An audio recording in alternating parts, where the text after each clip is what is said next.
morning. Good morning. What's happening, family? Welcome to the show. It is Michelle Bryant here, WNOV, 860 AM, 106.5 FM. You are listening to Say Something Real. Broadcast live from the mill. I got some folks that listen in Dallas, and they was like, they was talking about some stuff I was talking about. They listen at work in Dallas. And so some people was like, man, when that happened? Where was that at? And they said, she in Milwaukee, man. And so the people from Dallas said, hey, fam, can you tell people your show is in Milwaukee? I was like, I said, that was so funny to me because I've done that too. I'll be listening to a online show or show somewhere and be like, man, what happened? What? I ain't see that on the news. I was like, because it wasn't here. Okay, I got you. So let me say good morning to my good brothers in the studio. Clark Kent, all day long, fam, with you. How you doing today, sir? I'm doing good. Sound a little strong this morning. Yeah. I got to be strong. I called one of my guys, my longtime childhood friend. We'll worry about that. Okay, tearing up shit. What is happening? Tearing up shit. Be like, you can't let everybody in your house. Shut up. Everybody, that's like your grandma. You're not going to your grandma's house. And then you sound. Anyway. And that's what you be like, that's what I was trying to do. You got all this mess in your house. I don't know if anybody else's grandparents was a hoarder, but man, it ain't nowhere to sit up in this raggedy plastic covered.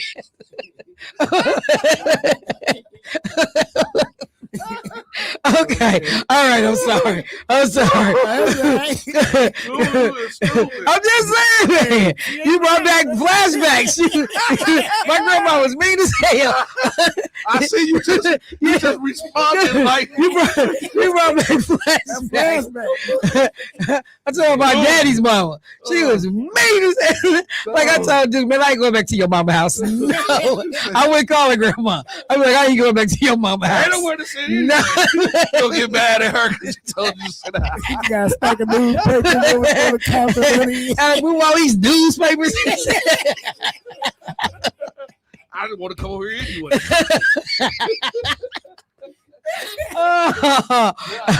And my grandma did not care. She didn't have you sleep on the front porch. She did not care. Okay, Clark, I'm sorry. I messed up having flashbacks. You brought some memory back. Hey, mental health is real. You don't know what's going get you going. Thought about my guy, been friends since grade school, and he normally drive trucks. He come in town. I said, I ain't seen him in about 3 months because he'll stop by. I called him yesterday. Been in the hospital 29 days. Whoa. Stage 4 cancer. Whoa. I was like, oh, bro. So he had to retire from driving. Yes, sir. I'm trying to make it up there in about a month to go see him. Where is he? Mississippi, Florence. Okay. Florence, Mississippi. And you going up there? Yeah, I gotta go see him. Up there. He can't move no more, so move around. So. But you are going up there. Oh yeah, I am going up there. Up there. Up there. Down there, up there, over there, around there. Down there, bro. I'm like, you see, I keep I know you can say up there. I'm saying what you say. Right. Well, obviously, man, that's crazy news to get from anybody. And I was listening to Deion Sanders. He was talking about his most recent health situation. And the thing that he said, and he, looked dead in the camera, said it specifically to men, more directly to black men. Yeah. Take care of your health. Stop taking stuff for granted. Stop putting stuff off. A lot of times you sense something is not right and you don't go to the doctor. You don't follow up. Got insurance. Paying healthcare premiums, and won't use, and then you mess around and find out stuff when it's gotten out of control and it might have been able to be helped. So nice cautionary warning for folks that and then the other piece, just get the regular checkup. Not just I go when I don't feel right, but I got a standing annual visit. Just get the regular checkup. I'm gonna tell you, watching Keith deal with his sciatica or whatever the specific issues are. You realize in the blink of an eye how your situation can change. Yes. And, he go from being a tall, slim, spry, walking in, talking crazy and looking crunchy, but swag coming through the door to, when he came in here with that cane that day, it hit a whole different way for me. Yeah, I was like, because I was ready to rib, and I was. I still did. I did too. I did too. I'm trying to act right on the radio. We ain't gonna tell them what we did off the air. On the air, on the record, we were very empathetic, and but it, it just caught me for a moment because I had been hearing that like he was having problems with his back or whatever. But when dude came in here with that cane. Oh man, that hurt my soul. I was like, "Ooh, okay." Yeah. So yeah, please take care of yourself. Yeah. Let me holler at my man, Mr. Rod out. What's going on, player? How you doing today? Yeah, I mean, just to reiterate, just seeing Keith like that, man, though, it did something to me, man. I was like, hold on, man. Yeah, because because he all tall, we got a little bounce in his step. Yeah. And. Man, he had that granddaddy moment with that cane. Yeah, I was like, he was like, ooh. I was like, I'm going to the doctor. Yeah, man, I felt some kind of way. I was like, no, man, let me go help him. Yeah, I know. Like, then you went to go help him, then you started marking. It's always a joke somewhere. Black people. I'm gonna tell you something right now. This radio station, you gotta have some tough skin. You better. These sisters and brothers here do not back down for nothing. Oh, yeah, I'm gonna let you have it. Hey, I am 100%. You gotta have let me skin. get you before you get me, and let me get you in a way that not to come back around. No, we got some ruthless cats up in here, man. I think I got the belt. I want to start with King Dirty himself, Debo. King Dirty. King Dirty. Oh my God. Man, it run over you twice. So yeah, you better have some tough skin messing around with this radio station, because when I say it's buck wild, it is buck wild. So you good right out though? No, well actually, Shell, I'm doing pretty well. Meteorologist man Candela said it's gonna rain. Take an umbrella with you. Oh, how I wish that it. And I feel it in my bones. My left knee is saying it's gonna rain. Sunshine. It's gonna rain. But Shell, it's coming. Someone asked the question. No one asked the question. And that someone is me. It wasn't really you. Brace yourself. So I have a question for you. When he asks the question, what will we do? We waiting. So Shell. Yes, sir. If I raise chickens from birth, as opposed to from death. Hey, that could be. So if I raise chickens from birth, take care of them, make sure that they're good. Do that make me a chicken tender? I said brace yourself.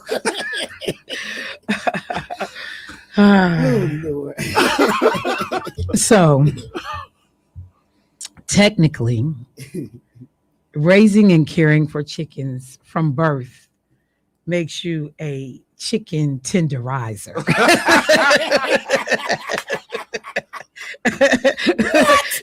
You are known as a flock tender. Just so you know. Just so you know. That's the official term. Is chicken tenderizer.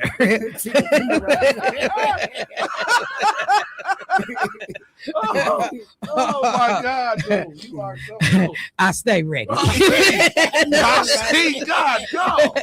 Whoa. And this is why people think I'm so smart.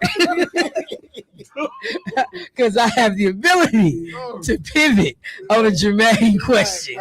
That's right, baby. Stay ready. You cold-blooded.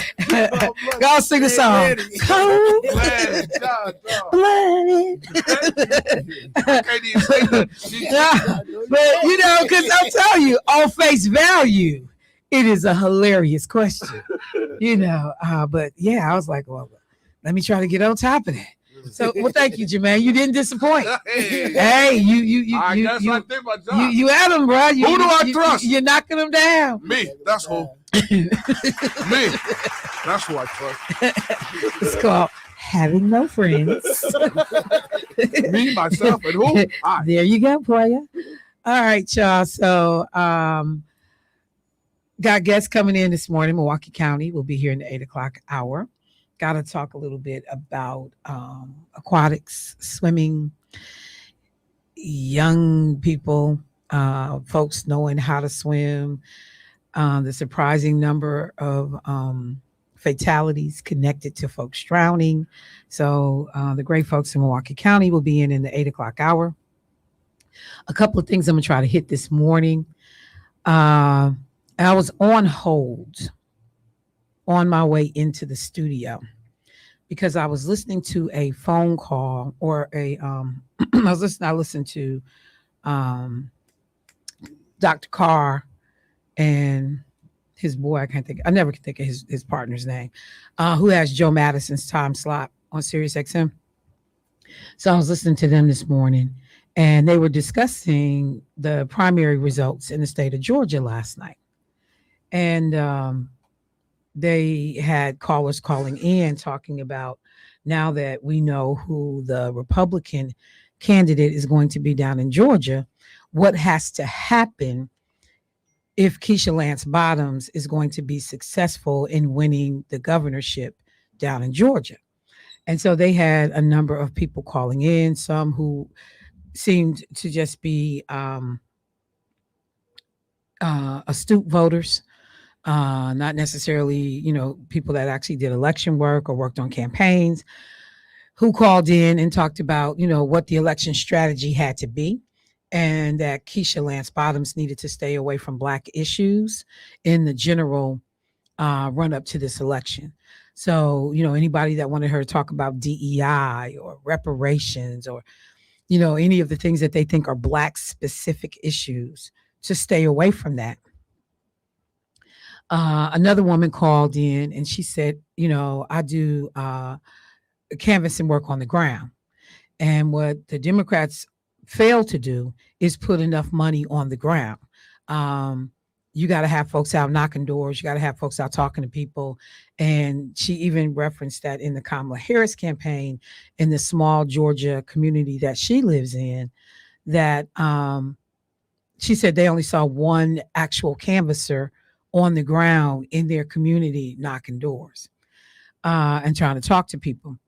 And so I was listening and I felt compelled to call. So right up until Jermaine did his Greenfield countdown for me to start my show, because he'll go from 15 to 3 with nothing in between. You do the math. But I tried to stay on hold because I was trying to get in, because when I was listening, first of all, it's so sad that in 2026 that Black people are coached, told to be strategic, and encouraged to not publicly talk about the issues that are important to them if they happen to touch on race, so that white folks can feel comfortable and vote for a candidate. In 2026, you are not considered strategic if you choose to prioritize your issues because, and I'm not saying that your issues are going to all be reparations or DEI, whatever, because you got to get the white vote. You live in predominantly white states. In Wisconsin, white people are basically about 89% of the state. Now, whether they're Democrats, liberals, or independents, or anything in between, we can talk about that. So, because I was thinking about this as they were talking in relationship to Wisconsin and the gubernatorial election that we have, and how do the two Black candidates, and then even Francesca Hong, even though when you are not Black but you are other ethnicities, you tend to be white adjacent. So it's easier to be more palatable to white people than being just straight up Black, when you are Hmong or Mexican or, some other ethnicity identified, in another group, you can still blend in, you're not as visibly different as the Black guy or woman in some of these races. And so I sat and I was extremely uncomfortable. And I'm saying this as somebody who has worked in politics for 20 years, somebody who has worked on campaigns at every level except the presidential in a paid capacity. And I wanted to call him and say, I don't like going into other states and trying to tell folks how to run their business. I remember when people got upset with me because of that run for U.S. Senate with Mandela and Ron Johnson and the stances and the positions that I took, and people was hot with me. And, I'm trying to tell people, like, while I understand you're looking at the greater good for the United States, please don't try to tell me what I know or don't know about my own community and about my own city, my own state. So I'm very cognizant, or I should say conscious, about how I talk about what folks is doing in their own hometown.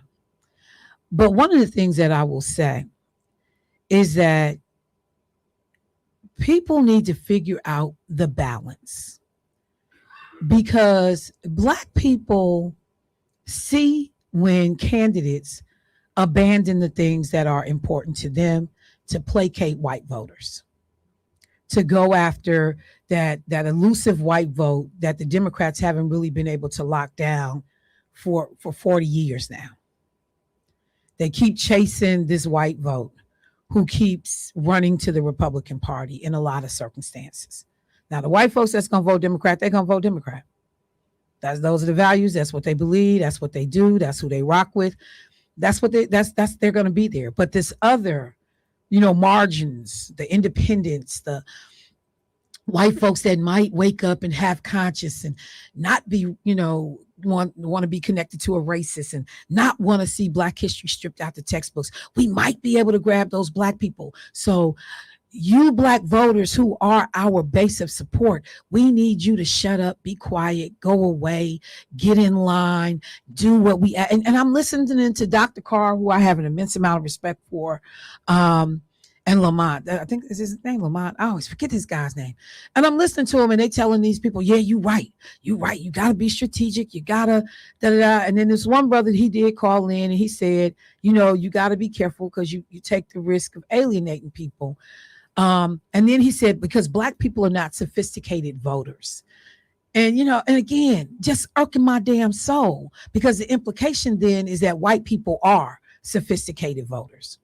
So it's sophisticated that you all fall in line and do what one person tells you to do. That's not sophistication.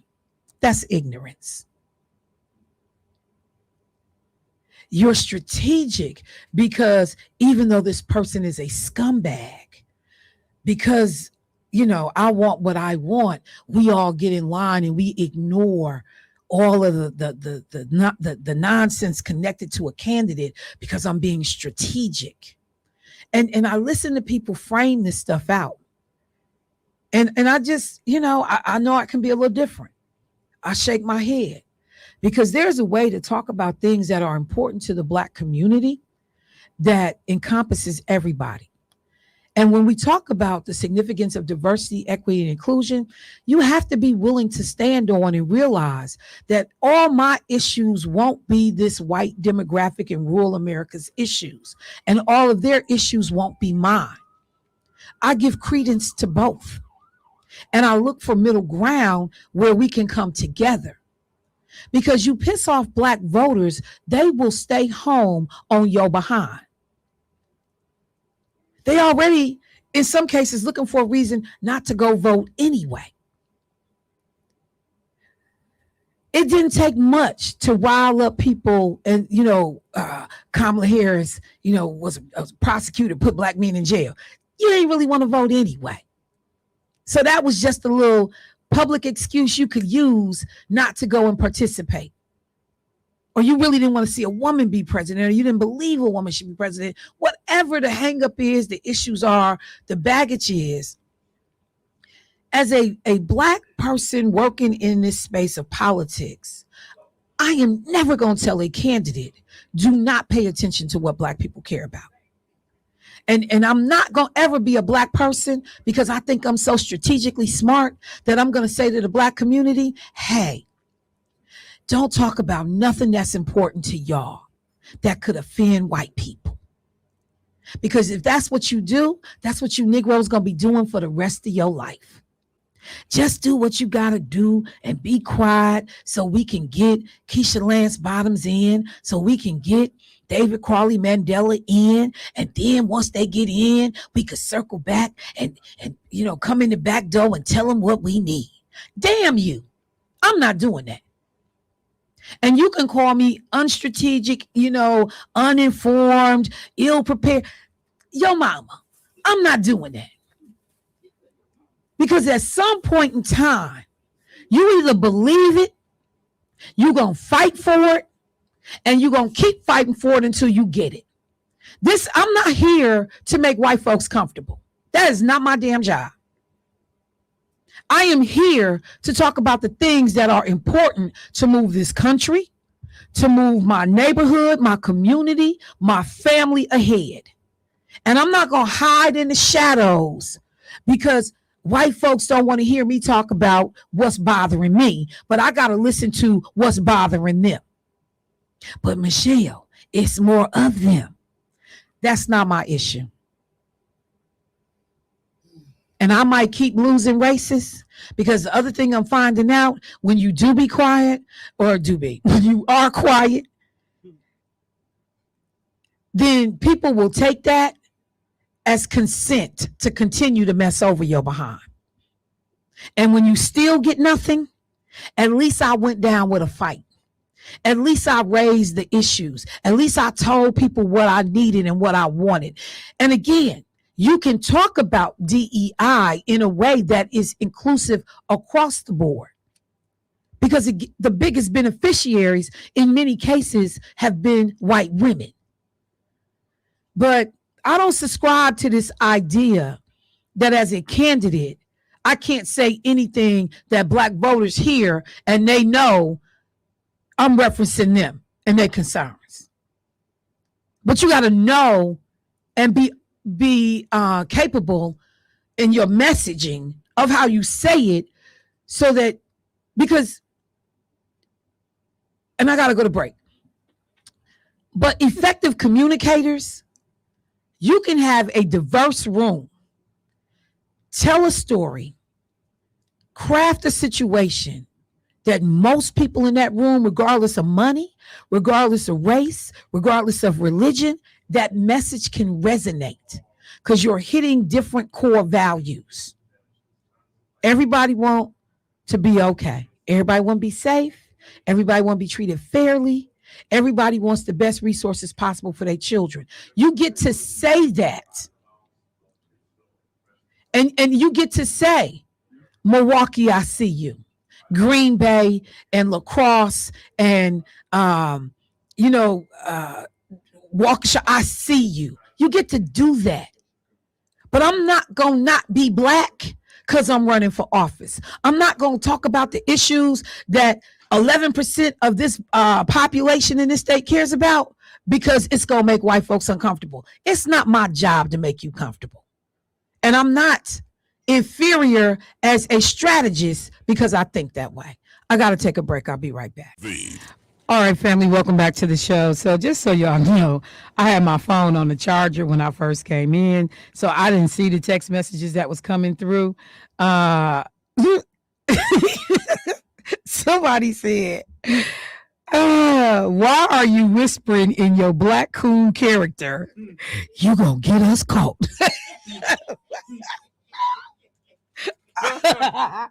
Oh my God, y'all silly. Somebody else was talking about Lamont Hill. Thank you. I couldn't remember Lamont's name to save my life. Keith Paris checked in. Damn. I'm like, okay, Keith, what's up, Solis? Shelby checked in. She said when I was talking about going to the doctor, that was me in February. I wasn't feeling right. I fell off. I went to the doctor with the blood work and found that I had lupus. Ever since then, I've been managing my health and making sure that I am good. Not only for myself, but for my husband and my children. Thank you for sharing that, Shelby. I didn't feel right. Went to the doctor and they determined I had lupus. All right. Let me say good morning to the folks on Facebook, YouTube. I just looked up and saw that y'all been, commenting. I appreciate y'all. And let me go to the phone line. Had some folks on hold. Hey, caller, what's happening? Good morning, Michelle. Good morning, Angela. How you doing this morning? I'm doing a lot better than what I was because I got the same problem that Keith had, but my situation has got so extreme that I'm so appreciative for Miss Ebony because she called me one day and got me into her office because I stopped going to the doctor because they weren't doing anything for me. They weren't trying to help me. But I'm so appreciative to her. She got me to see a doctor. They gave me something to help me because I've been bedridden. I can't even get out my bed. That's how bad my sciatic nerve pain is and my fibromyalgia. It's terrible. It keeps me like I'm a prisoner in my own home because I can't get out. I can't hardly walk, do none of that. So I know what if Keith got it as bad as I got it, I know what he's going to, because it's not nothing. Man, it's terrible. Well, I hope at some point there is something that, like you said, something that can help and make it a little bit better. Thank you for sharing, because people need to hear it and pay attention to their health. And continue to take care of yourself, Angela. Yeah, I'm going to do my best, and I'm just electric scooter I got. I'm going to have to have my cousin come and break it down for me so I can get out the house because I don't have a ramp yet. So he don't have to take it apart. No, let me come over by your house and look, because they have ramps. We ordered a ramp when Lakeisha's mom was in the wheelchair. We ordered 2 different ramps that we have at the house, and so we didn't have to modify anything. We just put these metal ramps down, and they work just fine. So text me your address again so I can ride by and look at your step situation and see if either of those will work for you. Okay? Okay. All right. Thanks, Angela. All right. All right. Have a blessed day. You too now. All right. Got another caller on the line. Let's get them in. Hey, caller, what's happening? Hello. How you doing, Michelle? I'm good. How you doing? I'm doing pretty good. What you were conveying about the attitude of the white folks, it appeared to me that they are grown, small kids. It's like, if I don't have my way, I'm going to destroy everything in existence, and these kids, these people have kids, and they acting like they're kids. How can the kids grow up when they acting like them? It's just like, and then Trump. He's the main one. It's like, if I don't have my way, I'm going to destroy everything in America because I'm trying to make this country great again. And he come into wealth. So he don't know anything about being poor. It's just like they got a destructive nature. Yeah, it's a different kind of situation. And again, they're constantly trying to appease people who have no interest in showing that same level of fairness in the other direction. I'm over that. I'm over that. Thank you, bro. I appreciate the call. Got another caller. Hey, caller, what's happening? Good morning, Michelle. Good morning. How you doing this morning? All right, I'm getting ready for my doctor's appointment this morning. And Angela, if you can switch over to Archwell Health, because ever since they advertised and I heard them on WNOV. Yeah, that's what I'm on my way to this morning. But anyway, I love all the information you put out for us, and I'm glad you have the swimming class thing, because I told you, man, yesterday to start swimming back to Cuba.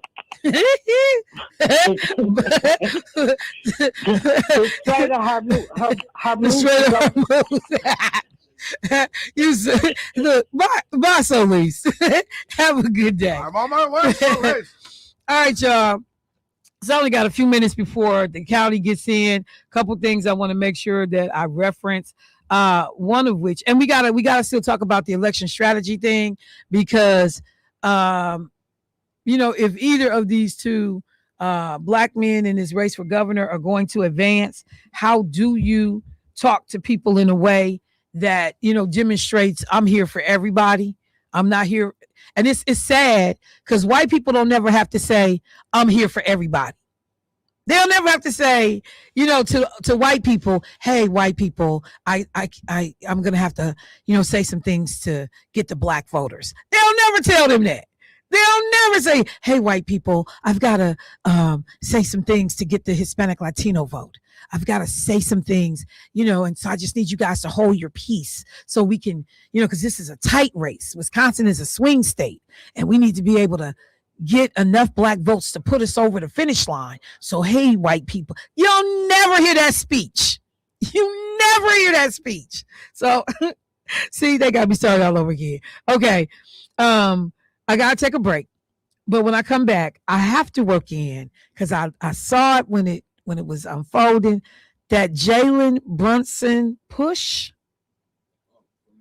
from the police officer. Yeah, I can't let that ride. I'll be right back.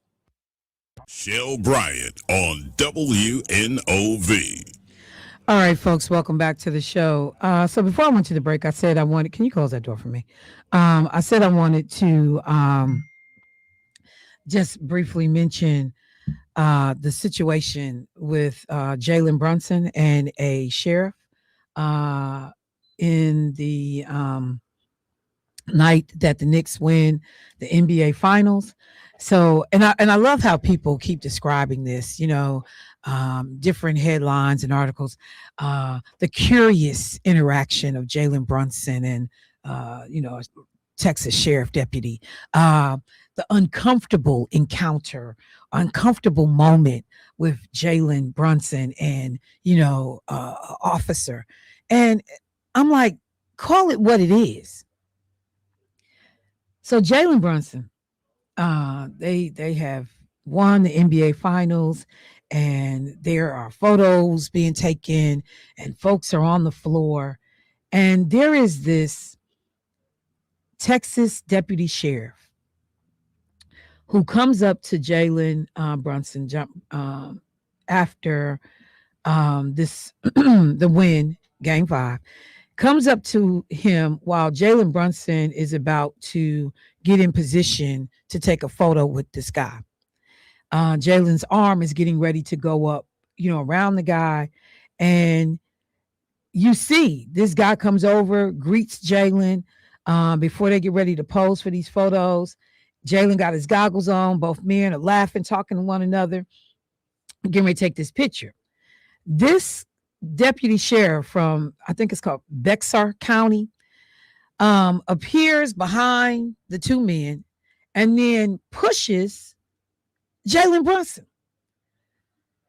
And so, like the guy he was getting ready to take the picture would kind of look like, what is you doing? And then this white woman that's off to the side sees it and rushes over and says something to the officer, like, what are you doing? And the officer, kind of looks kind of crazy. Brunson turns around and immediately it's on his face that he hot about what's happened. His father, who is an assistant coach for the Knicks, Rick Brunson, he steps in. And you can hear his daddy say to the officer, don't push him. And this woman like I said, who was telling the sheriff, this is the finals MVP. Like, what are you doing? And so the guy's face, he kind of falls back. But that was some straight racism BS. Why this officer felt the need to come push the MVP of the game, of the series. You getting ready to intervene, like it looked like Jalen didn't belong there, and you getting ready to check this black dude for trying to be in a photo. The whole thing just looked crazy to me. And I thought about, I'm sorry, because I'm saying his name, Jalen. Because I'm so irritated. But I thought about that other black athlete, that football player who went in that tunnel because he had that leg cramp, and the sheriff, and the sheriff was pushed him. And I'm just like, because I said, you playing the game. You clearly are on the team. And yet these officers feel the need to do something to you while you in the midst of one of the happiest moments of your life. Like when I say that irritated my soul. And then just real quickly, and I'm going somewhere with this for a second. There was a story that had come out about this guy who was coming home from work, a postal worker. And I'm just trying to see what I did with the story real quick. But coming home from work, and he, I don't want to tell the story if I can't find all the information. I just had it pulled up. But he was coming home from work, and he had an ice cream cone in one hand, and he was reaching to unlock his door, and he dropped his keys. 2 police officers come up on him. And this happened in Philadelphia, okay? So the brother has 2 police officers walk up on him, one black, one white. And he has a Ring camera on his door. So all this is caught on Ring camera. And while he is bending over to pick up his keys, the black officer approaches him first. And the black officer says, "You come off a little nervous. You all right?" And the brother says, "Yeah, why would I be nervous?" And the black officer says, "No guns or anything?" And the brother says, "No." And the black officer walks up on him, shines a flashlight towards a little black bag he got over his shoulder. He said to the brother, quote, "You mind smushing that real quick? No need to open it." And the brother says to the black officer, no, because he says, the black officer then looks at his partner and says, "It's probably a gun, but all right." Because the brother says, "No, I'm not going to smush my bag." He says, "Probably a gun, but all right." And so then he going to say to the brother again, "You know how that looks. You look nervous." So the brother turns towards his front door and he unlocks it. And the video ends there. But think about that. You got an ice cream cone in one hand. They parked out, in the area. So they just happen to see him when he is walking up on his front porch. You got an ice cream cone in one hand. They see what drops is a set of keys. And the officer, a brother, gets out the car and says, "You look nervous." Well, if I wasn't nervous, I might be, because I got 2 officers rolling up on me as I'm trying to go into my home. But you see, like those microaggressions, even sometimes that are perpetrated by other folks who look just like you. I think about all the time when folks talk about mental health and all of the different stressors that weigh on us. And we have to make sure everybody else is comfortable. The police was uncomfortable because, you know, you look nervous because you dropped your car keys, your house keys trying to get in your house. So I'm here to do some dirt with an ice cream cone in my hand. With an ice cream cone in my hand. I'm here to do dirt. Yeah. Is it a gun in that bag? What? Y'all, when I tell y'all, I don't know how we have made it this long on this planet with these people.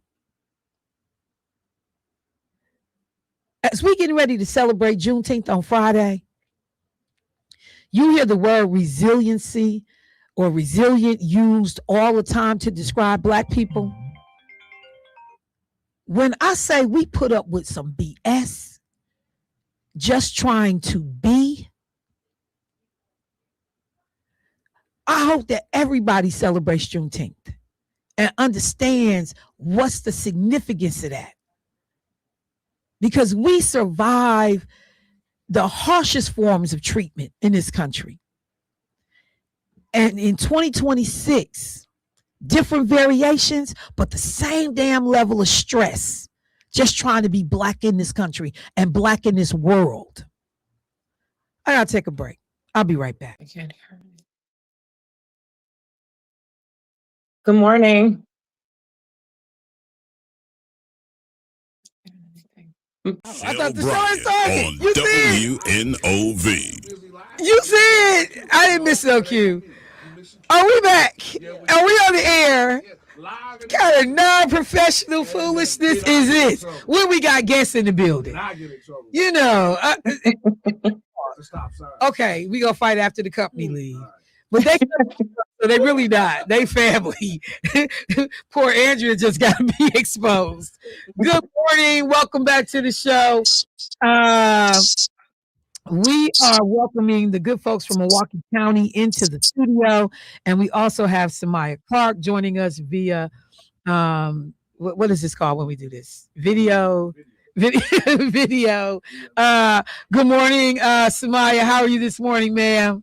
Good morning. How's everyone? Good. I just want you to know some jokes being told up in this studio. It wasn't me. I heard a couple, but any good ones that I missed? Well, you know, I'm not going to repeat them. But it was something about a mug shot and Samaya. the way that little shot was looking on the camera when they had the camera real close on your face. And I was saying, let's not say that. Let's not. Let's not say that. Never a dull moment. Look, it is good to see you this morning. We also have your colleagues in the studio, Jackie Zelladon and Andrea Wallace. It is a pleasure to have you with us. Samaya, can you do us a favor and, you know, kind of set up this conversation that we're going to have? I've already kind of let people know that we were talking about water safety, the aquatics programs that are offered at Milwaukee County, and the need for the community to understand issues around, you know, how we move around in these spaces with water. I tell people, and this is on a larger scale, obviously, but Malcolm Jamal Warner's death. Yeah. And, you know, folks listening, Theo on the Cosby Show. He will always be Theo. We see him out with his wife grown and with his children, Theo, and he would answer, you know. And when he died, because of what they said was a rip current and not fully knowing how to navigate that situation. When I tell you, I still have not been able to watch anything with him in it because it just hit so hard. People come into your life every day. They are like family. You get used to them. You know, they are yours. And so, you know, when I saw that you all were proposing this as a topic for this month, immediately I thought about, like, we all need to understand how to navigate water. I go to Martha's Vineyard every year. I never get in the water because I can't swim. Yeah. You know, and so I'm like, no, there will be nothing grabbing me and snatching me out because it's a wrap when I ride the little ferry over. to get on the island. I'm like, yeah, we need to hurry up and get this little ride, out the way. And so I am so glad that the conversation is happening. So Samaya, if you could kind of open this up for us and talk about why this was important for Milwaukee County to bring to the community today. Absolutely. And thanks, Michelle. And also thank you for sharing that story that so many of us can relate to, right? Like I remember watching Theo. And even more recently, my brother is an ER doctor and he works in the state of Wisconsin still as well. And he was telling me that just last week, a 2-year-old drowned, right? And so I think this is important because water safety is important for everyone across the life continuum. It is a life skill and it's an equity issue. So I have a couple notes that I'll just read really quickly. So according to the Centers for Disease Control, we know that swim safety is critical because it really is a life or death skill. And when you have formal lessons and you know how to be in the water in different conditions, it actually can reduce your chance of drowning by 88%. And so when you think about, I mentioned that it's an equity issue. So when you talked about not knowing how to swim, Michelle, I'm with you. I never learned how to swim as a young person, but it's not too late for us. Maybe we can be our accountability buddies and we can learn together. But 55% of American adults have never had a swim lesson. And when you break that down by race, it's about 48% of white adults, 72% of Hispanic adults, and 63% of Black adults have never had a swim lesson. So it's so important for us to promote water safety. And we also have some awesome things that you'll hear about today. And the pools, I believe, open June 20th. So we wanted to get ahead of. Is it going to be hot? Hope so. I really hope so. Because it's June 17th and it's 61 degrees today. Y'all gonna have some space heaters out there? Oh my goodness. I don't know. I'm hoping, we're just gonna keep praying. If y'all got some heated lights out there, we would appreciate it. Because we were all, opining about the fact that it is 61 degrees today. That's our high for today. So, okay, wishful thinking, the 20th, we gonna be ready for some warm weather. But please go ahead, continue, Samaya. Sure. And so the other thing that I just wanted to talk about is you talk about why it's important across the lifespan. So we know that drowning is, let me see here. Okay, so there are also other benefits as you age. So I know that some of your listeners are, a little bit more mature sometimes, and so there are many benefits of swimming as you age. It's great for cardiovascular health. It builds, strength and improves mental well-being. It eases joint pain. It builds bone density, which can help to reduce osteoporosis. Like I said, it boosts heart and lung health. And we know that regular swimming can actually reduce blood pressure, which I thought was just fascinating. It could also help with improving circulation. Sometimes if we're not moving enough or if we have these jobs where we're sitting a lot, we don't have as much circulation, but swimming is fantastic for that.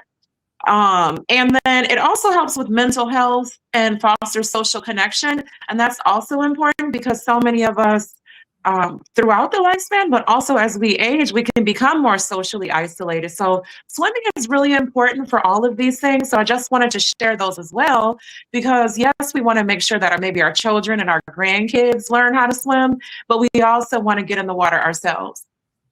There is brother Brad Thurman, who owner of Coffee Makes You Black.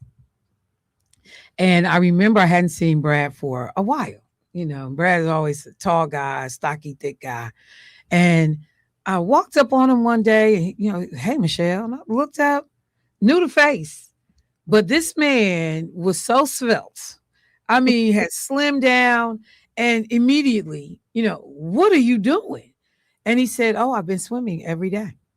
And I'm like, and what else? He was like, watching what I eat, but swimming for an hour every day.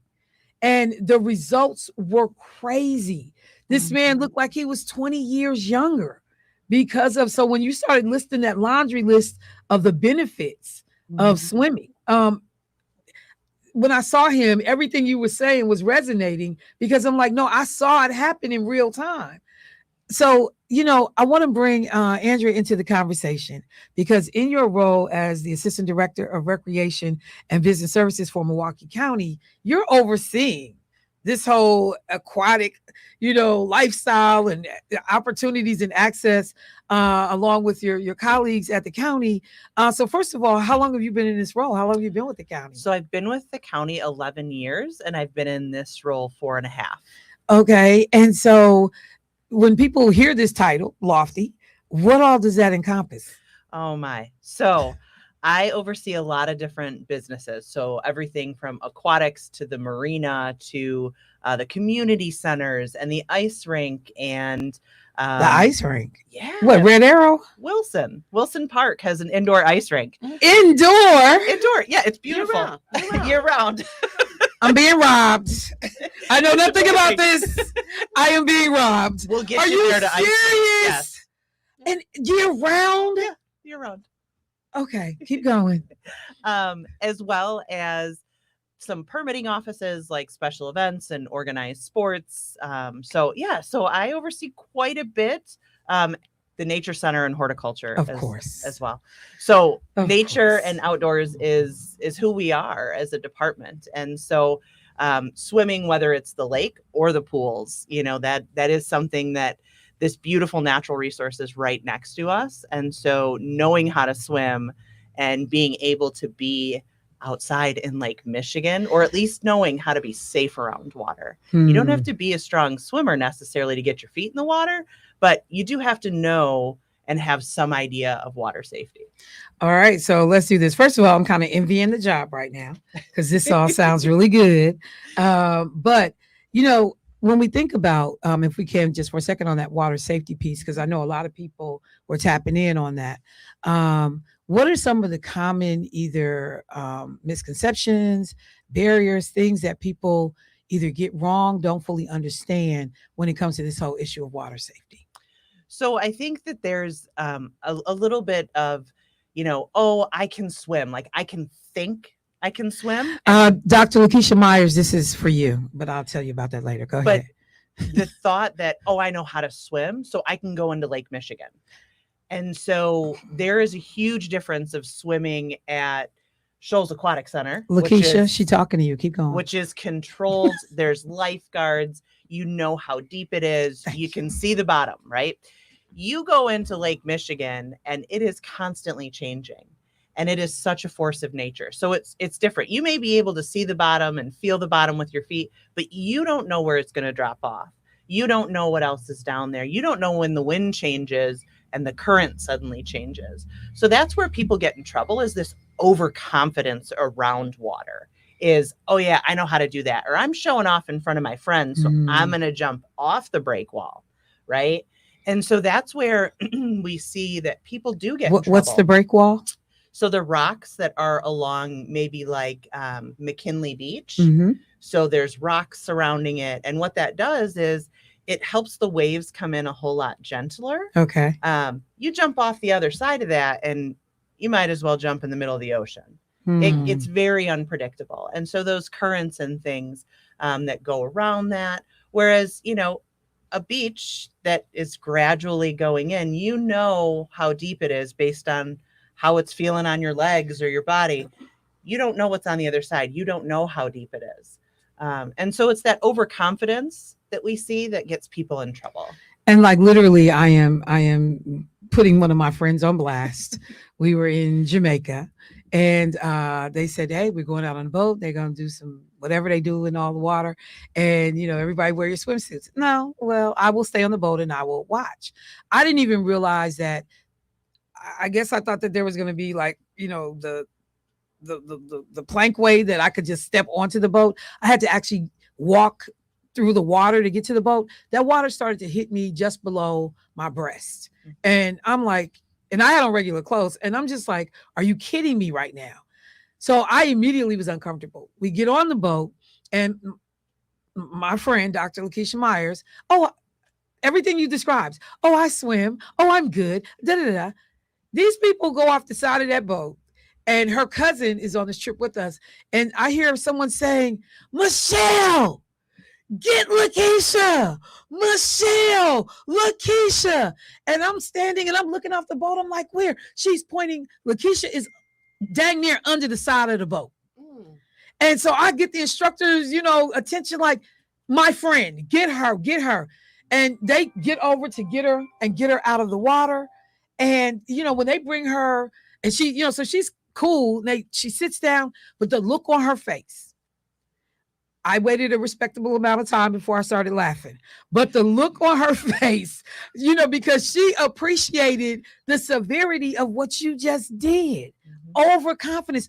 We are in a ocean. Right. So I'm so glad you said that. Jackie, it looked like you wanted to say something. Are you good? Oh yeah, I was gonna say overconfidence. Each summer we always hear about adults or even older children, people who had swim lessons, drowning because of that overconfidence. Well, they had swim lessons, but they may have gone beyond that point or got caught. They hit where the lake, especially open bodies of water, maybe the lake floor dropped off and the current grabbed them. So that's like making my heart drop. Yeah, when I was a teenager, I helped a cousin. They were swimming, we were in Kettle Moraine in a similar situation, and I thought they were playing, and she kept kind of bobbing underneath, and I don't want to even say, I went to lifeguard big sister mode, and I was able to hook her with my elbow and pull her. I did something. I was doing something, and I got her back into the shallow end.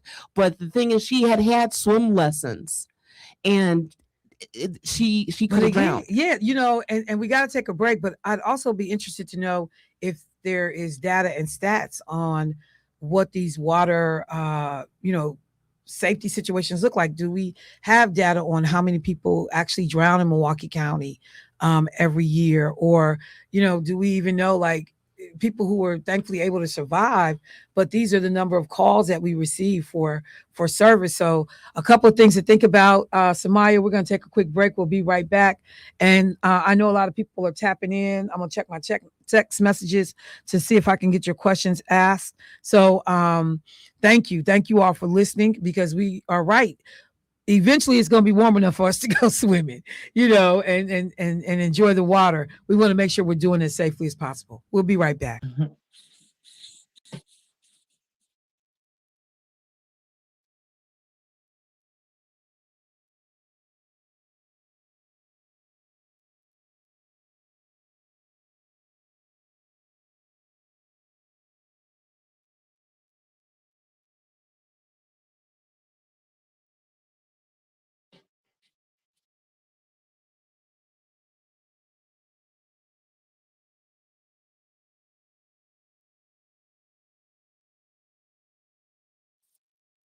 With your host, Michelle Bryant on WNOV. All right, family, welcome back to the show. So we are, again, fortunate to have the good folks in from Milwaukee County. We are talking about water safety. Also going to tell you about some pretty cool things that the county has that are available to people. I already know I'll be going to look for the year-round indoor ice skating rink. Haven't ice skated since I was probably 12, so I'm going to need some help. But I will be going to look for this. We have with us Samaya Clark. Samaya is joining us virtually online. And then in studio, Andrea Wallace and Jackie Zelladon. Ladies, before we went to the break, I kind of put a question out there about, do we have any data around water safety issues, perhaps drownings? Because I don't think sometimes these are not headlines that typically make the paper. That we lost a child today, we lost someone today. Now you may see sometimes when it's like a lake outing or a trip, those tend to make the news a little bit more. So do you all have any thing you can help the community know to understand the seriousness of this issue?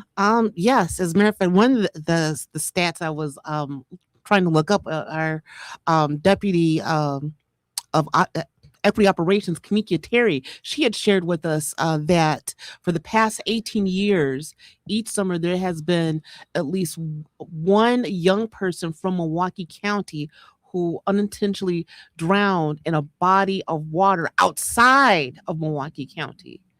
And so what that means is like perhaps someone's like going someplace, visiting, family trip, school trip, places nearby, like in Waukesha County or Racine County, in these open bodies of water. And I was looking at some statistics, and this across the U.S., about 4,000 people die each year from drownings, and another 8,000 have non-fatal events. So they may not drown, but they may end up with brain injury or some type of organ damage. So the idea, and hopefully people are paying attention, is that there is a way to get the information we need to make sure that we can, reduce these situations and occurrences, and also to be reminded of the joy of, because being in the water is so cool. Every time I look at the swimming competitions, synchronized, I go down rabbit holes on synchronized swimming. It's really ridiculous. But just some of the prettiest things I have ever seen. And the health component that Samaya referenced. So there is something that I noted, the Healthy County Challenge. So we do have the Healthy County Challenge, and that is a lot of different events throughout the county. So we do have one at the pool, and it will be free admission, but we also have water safety days at the pool. So I want to touch on that first. So This weekend, we have our deep well pools opening. So that will be Wilson, Sheridan, Pelican Cove, and Schultz Aquatic in Lincoln Park. Okay. Cool Waters is already open for the season, but we have these water safety days where our lifeguards actually teach you some things about water. So they'll fit you for a life jacket. So how does a life jacket fit? Is it snug? Is it safe? If you do not know how to swim, a life jacket is imperative, especially on an open body of water. Okay. So, knowing how that fits, making sure it's not rising up above your face or it's not too snug, because you want to make sure that there's enough buoyancy in it so that you're not sinking. So like you could still sink with a life jacket on? So if an adult grabs a child-sized life jacket, it's usually done by weight. Okay. So that's where, making sure there's enough buoyancy to hold your weight safely. That's really an important piece. But also, if you see a friend in danger or somebody in danger, what do? How do you react? So it's kind of like the CPR training for pools, right? How do you throw a buoy? The idea of giving somebody a flotational device or a stick to pull and not going in the water. So that's where a lot of people do get in trouble, is they see somebody in danger and then they go after them in danger. So it's kind of that like save my friend, but then you end up in more danger, right? So it's teaching those types of skills that are, here's how you toss the buoy. Here's how you would pull it in. Here's the type of stick you're looking for, or, offering somebody something to grab to pull them in rather than going after them.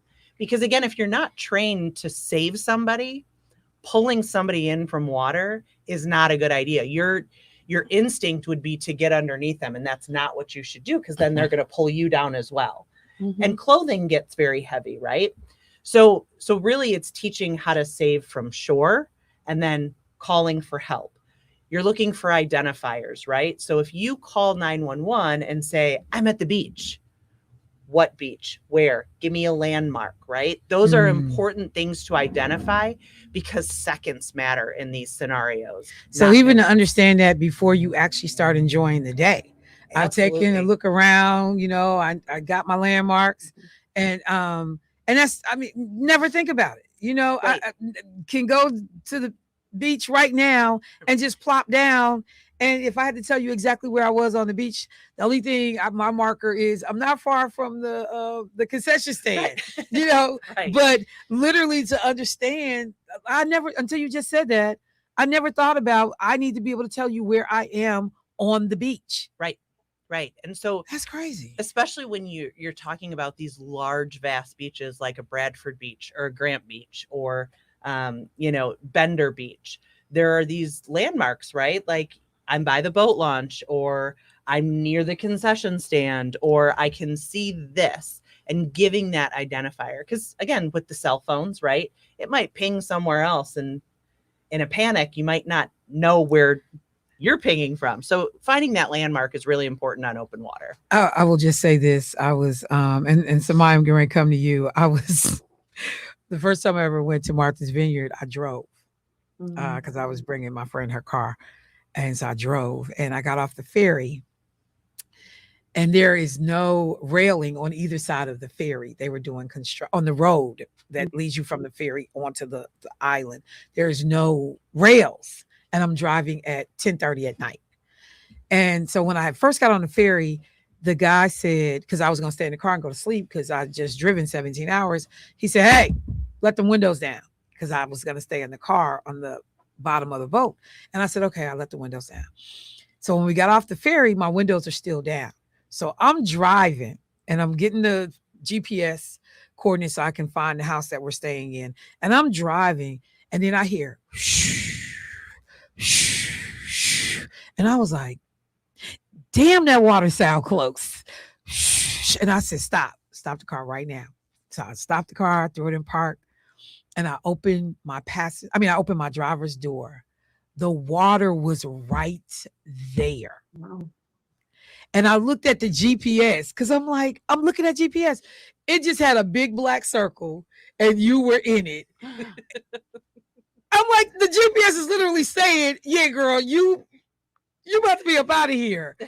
It was so crazy. Like, it is so deceiving. Sometimes it's stuff you don't think about. Okay, so enough scary stories. But Samaya, when you opened up your comments, you connected this all to an equity issue. Yeah. Can you expound on that a little bit as we get ready to wrap the conversation? And ladies, if there's something else we need to say, please interject. But because I'm going to just tell you, as we're getting ready again to celebrate Juneteenth, and we hear all these stories about, why Black folks don't swim. I don't ever want it to be lost on people that there were actual reasons that Black people were not taught to swim, as we talk about the transatlantic slave trade, because your ability to swim means you have the ability to escape when you're being brought across on these boats. That there were actually laws that prohibited Black people from using public pools. Yeah. So we didn't have access to some of these resources. So I wanted to circle back with you on this whole equity conversation for just a moment, if we could. Sure. So I think you hit on some of the key things, like it unfortunately, so I think it depends, because I'll hear my grandmother talk about, now she's 97. So I'll hear her talking about going down in Mississippi and swimming holes, but these were, really kind of like contained bodies of water when she was a little girl. But once she moved north, that wasn't something necessarily that my mom and uncles had access to, to be these different pools, as you're saying. So there were some very specific structural and policies that, like you said, that prevented Black people. Like you even saw, like with Dorothy Dandridge, right, where when they drained the pool. They drained the pool when she wanted to basically stick her foot in it, and so many of these public places have not always been available to us, which could definitely contribute to that wide gap that I shared earlier. And then kind of going back to what you were saying, even looking at Wisconsin. So in terms of the state of Wisconsin prevalence, drowning is still, or death by unintentional causes is still the number one cause of death for young people, so for people who are under the age of 25. And then in Wisconsin, we're right about 1.2 deaths per 100,000. And so if you want to say, well, what does that really mean? So if you compare a place like Florida, where people go for vacations, similar to those stats that Jackie shared, they're about 2. So we're not, across the United States, we're right at the mid-level in terms of like the number of people who are drowning here. So it is definitely an issue in Wisconsin that we need to be mindful of. And we can do a lot to address, the barriers and inequities that we've experienced in the past now. Well, I think that this, and I'm looking at comments. Oh, and I wanted to get these two questions, and I mentioned them during the break and forgot to say them on air. One of the listeners reached out and said that they had previously suffered a stroke, and so they still wanted to be active in the water. Were there some places that would be safe or appropriate for them to still be able to experience going into the water? Yeah, so we do have 2 indoor pools that are open year round. So Pulaski Pool and then Noise Pool. Both of them offer water exercise classes. They both offer adult swim lessons, child swim lessons, tons of programming, including like Aqua Zumba as well. And we also have some zero depth entry pools in our outdoor facility. So what does zero depth mean? Zero depth means that it starts from nothing and it's kind of that natural-esque shoreline. Okay. So you'll go from like 0 to maybe 3 feet. So you can feel that. You can ease in and you can feel it kind of coming up on your legs. So that is Pelican Cove at Kosciuszko Park, Schultz Aquatic in Lincoln Park, and then Cool Waters at Greenfield. All have zero depth entry to kind of gradually get into the water and gain that steadiness. 2 other quick things. Somebody asked about water aerobics, and could you do water aerobics even if you can't swim? And someone asked about age. Absolutely. So water aerobics is something that you can do even if you don't swim. Our lifeguards are all certified to do water aerobics. So we offer them at Noise several times a day, as well as Pulaski. And then this summer, we're partnering with West Milwaukee Recreation, and we're doing them outdoors at Cool Waters, which is like kind of fun. different in outdoor water aerobics class. So we're going to try that this year. But you don't have to swim. You just have to be comfortable in the water. And they're lifeguard led. There's still lifeguards on stand. So it's a very safe place to get reacclimated with the water and be comfortable in it. And then the last question, am I ever too old to learn to swim or to partake of the water in this way? Not at all. So at any age, you can learn to swim. There's lessons all over. We do offer adult lessons at both Noise and Pulaski, and we've taught lots of adults how to swim.